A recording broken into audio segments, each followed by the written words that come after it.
Hello. So this is a video I've wanted to make for some time, but I haven't got round to it because there's been a range of other issues that I've wanted to talk about, and yeah, but I think this is one of the most important issues out there in this country. Um, while we're obsessed over Brexit, there are other things going on, and I think this is going to continue whether we're in the EU or not. I really think this is one of those issues that has very little relevance to the EU. Um, and that is knife crime. So, as has been well documented, this year has seen the biggest spike in knife homicides. Some reports have said since World War II, certainly the highest in 10 years. I do remember around 2008, 2009, there was a period where there was also quite a high spike in young people being stabbed to death in London. But what seems to be happening now is it isn't just the capital, it's nationwide. In fact, according to just looking at the sun here. Now, just a quick caveat about that. I've been critical of the sun. I remain critical of the sun in many ways. But this is one of those cases where I'm not going to shoot the messenger. It's a message that matters in this situation. Okay, knife crime rises April 2010 to September 2018. Kent, 152%. Hertfordshire, 89%. Staffordshire, 88%. London, 11%. Now, that will surprise a lot of people because when we think of knife crime, we often think, oh, it's London. But what's happening this time is we're seeing a jump in knife crime elsewhere, including in rural areas. And that's frightening. It's bad enough that it's happening in the capital, but the fact that there's been a stark rise in knife crime. I mean, a man was stabbed in Wells, Somerset, yesterday, and a second man was injured. Wales, charming cathedral city. So this is something that's really happening nationwide. Now, I do think wider context is important. The UK remain continues to have far lower homicide rates than many countries around the world. Take for example El Salvador, which is a very small country. It recorded something like close to 4,000 murders in the year 2017. That's a staggering figure for a country of only a few million people, which is not much bigger than Wales. Um, the UK has 66 million people, and we're an urban society. So, with that in mind, I think it's important to consider. Nevertheless, it's of no comfort to victims, and it won't help public anxiety simply by saying, "Oh well, there's worse places in the world, therefore this rise in crime isn't an issue." It is a big problem. Um, and what I find so disturbing about this is these are not like people being attacked because someone wants to steal something from them, which is bad enough. What we're seeing is now, according to this report, and I'll show you the article.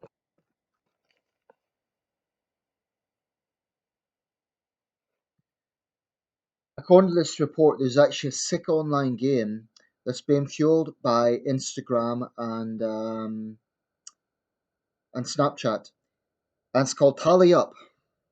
I mean, this defies belief. And gang members are actually getting points for stabbing people. Different parts of the body equate to different points. For example, chest, 30 points, head, 50 points, stomach, 20 points, and so on. It's absolutely repugnant, chilling, actually. This isn't, I mean, can there be any more senseless way to stab someone than for some sick online game?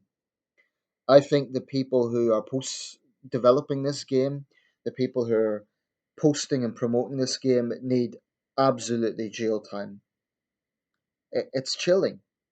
But here's a significant point the report mentions, and it's really the main point I want to. Well, let me just quote an extract from this.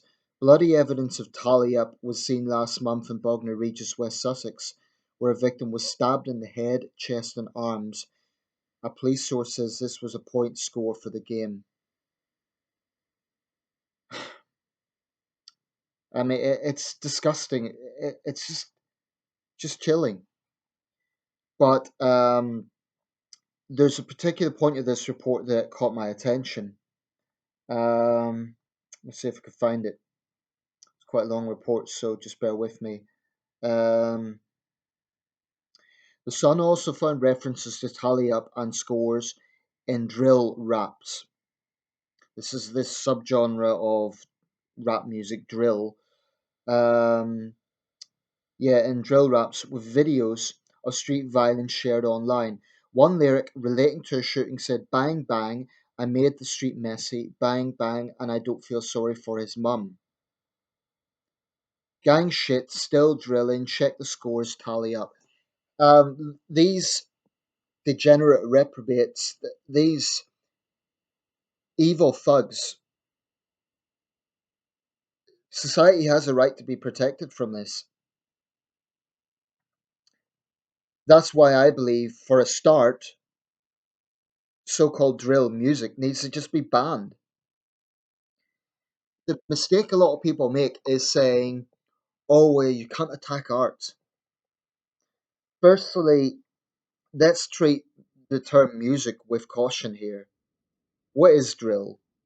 It is the calling card of gangs. It is literally gangs boasting specifically about their crimes.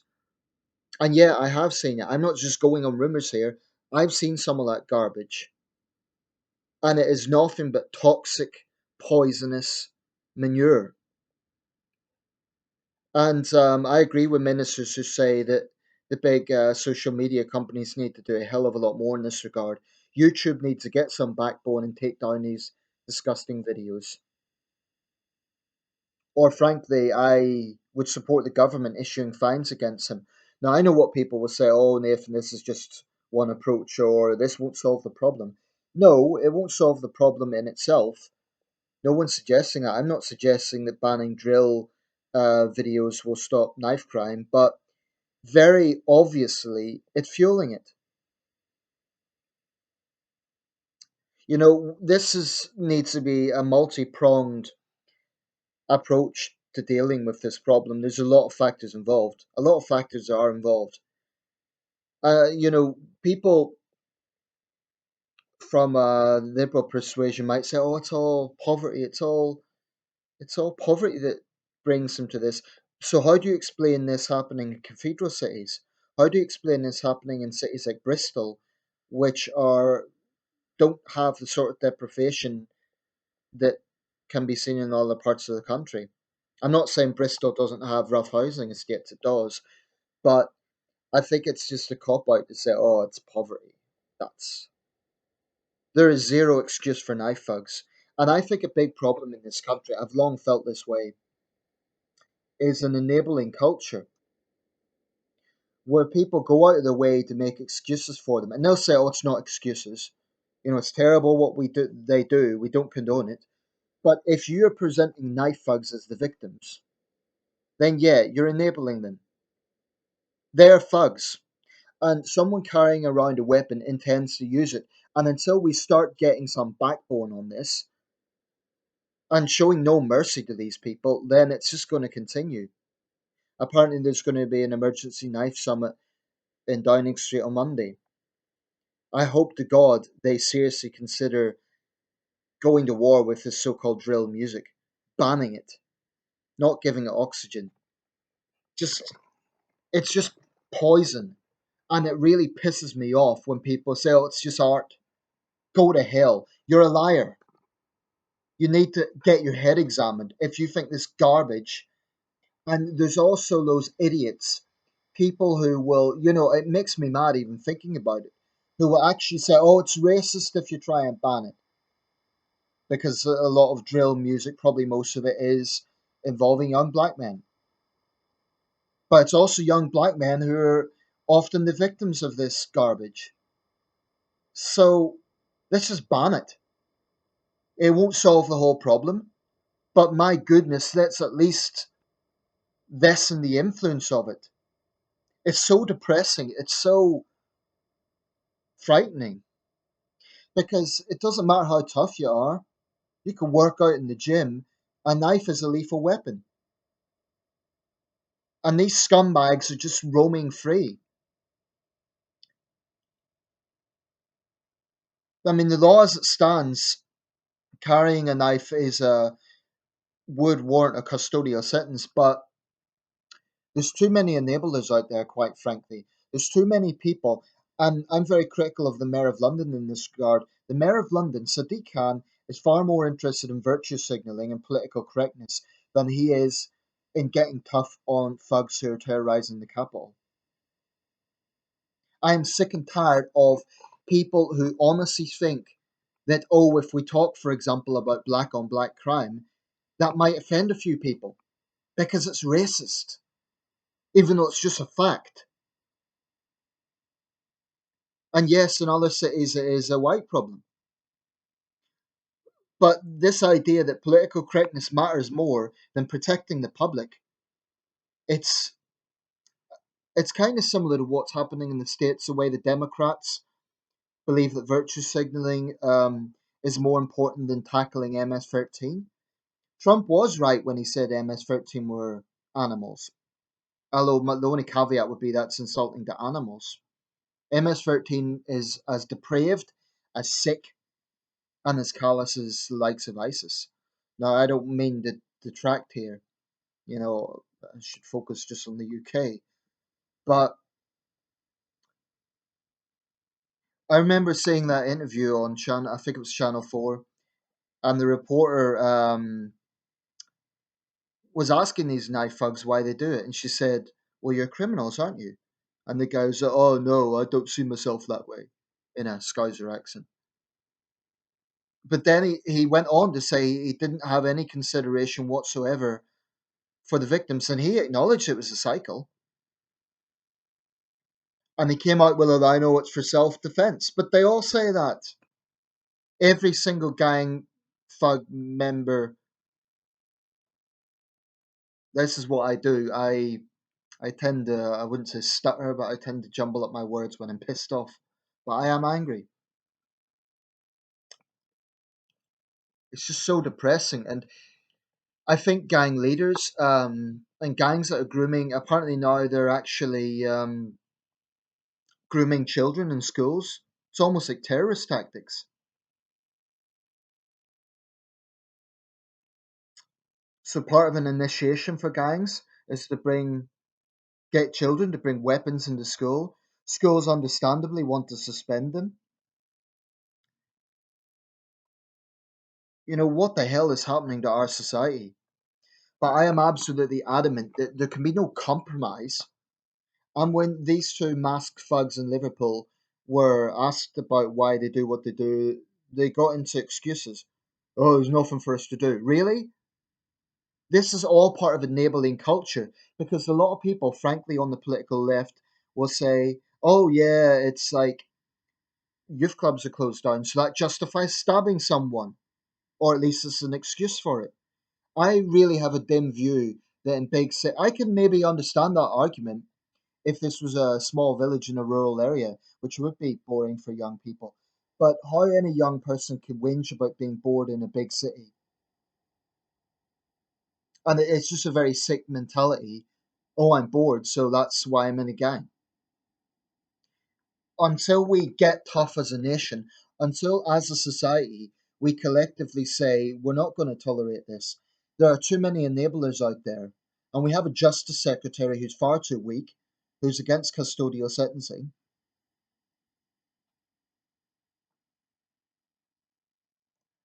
I think there's a lot of things that we could look at. Certainly, banning drill, so-called music, would be part of it, and I don't think there's been anywhere near enough discussion of that. In fact, there was a case in Manchester where a judge directly quoted drill music as influencing the crime. I think it was Manchester, maybe in Birmingham, I can't remember, but it was the judge actually directly said that in that case, a specific drill video had influenced the crime. Because what people need to understand, drill isn't just like standard rap which I'm not a fan of anyway. But that's I do see the difference. I don't say it's all one and the same. I do see there's like political rap. There's I'm not a fan of rap, but I'm not. It's not just that oh, it's not my type of music. That's why I'm intolerant. Drill is very specific. It is literally gang members boasting about specific crimes that they have done. I mean, it may as well, as far as I'm concerned, it can be used as evidence in a court of law because they're naming postcodes, they're naming specific victims, they're boasting about what they're going to do. So social media networks need to get some backbone, stop thinking about their profit for once, and do the right thing.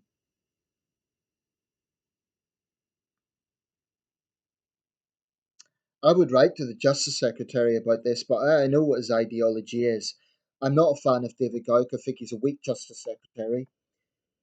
He is very much of the liberal school of thought that we need to understand them and we need to reason with them. Oh, and just give them a community sentence. When someone is carrying around a lethal weapon that they are prepared to use, they are beyond the point of a community sentence.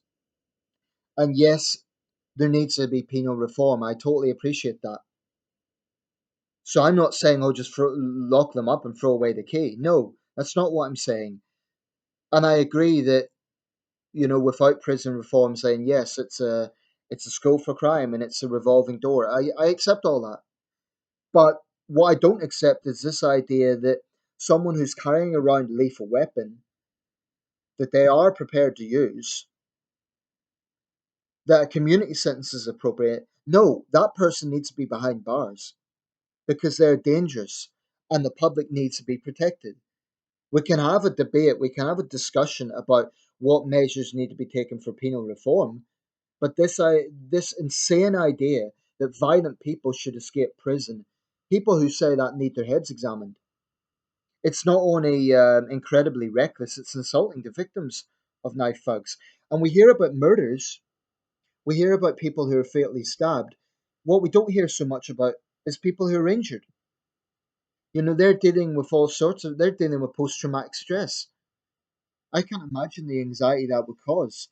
I've been attacked before. I've been a victim of assault, and that was bad enough. It wasn't with a weapon. It was like being punched by gang members. It's unpleasant, and that in itself causes anxiety. But I can imagine what stabbing would do. So we as a nation need to really take a zero tolerance attitude, and that's not just for the sake of being tough. It has pragmatism because you cannot have a situation where society tolerates this, and the enablers, the likes of Ian Burrell in the Eye, the likes of the Green Party, their only answer is, oh, we need to sympathise with these people. I think that is it drives me mad. People who have that mentality, it really drives me mad because they're nothing but enablers. There is only one place for a knife thug, and that's behind bars. Drill music needs to be banned. The Mayor of London needs to start taking action instead of virtue signalling. And as a nation, we need to say enough is enough. Knife thugs need to be polarized, so taking down the drill music can be part of that. But we need to stop this insane situation where we negotiate with gang members.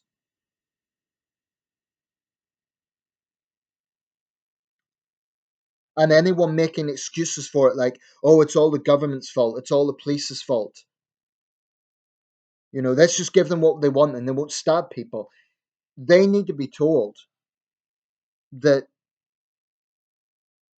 there's no excuses for what they're doing. None. There are people who are from poorer backgrounds who have really struggled, who are not knife thugs. So it makes my blood boil when poverty is used as an excuse for crime. I mean, there's parts of the world where people steal for survival. In this country, no one stabs somebody for survival. So it makes my blood boil when people use poverty as an excuse. And okay, coming from a broken home is a big factor.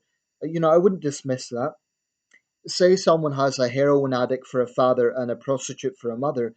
clearly that's going to have an influence on their upbringing. I totally agree with that. But there comes a point when there has to be an attitude of this cannot be normalized, this cannot be accepted, and there cannot be excuses. It just it infuriates me, it scares me quite honestly. And I'm not the only one. I know many people across the country feel the same way. The media do have a responsibility to report accurately, to not scaremonger, but the statistics do speak for themselves, and the situation is bad right now.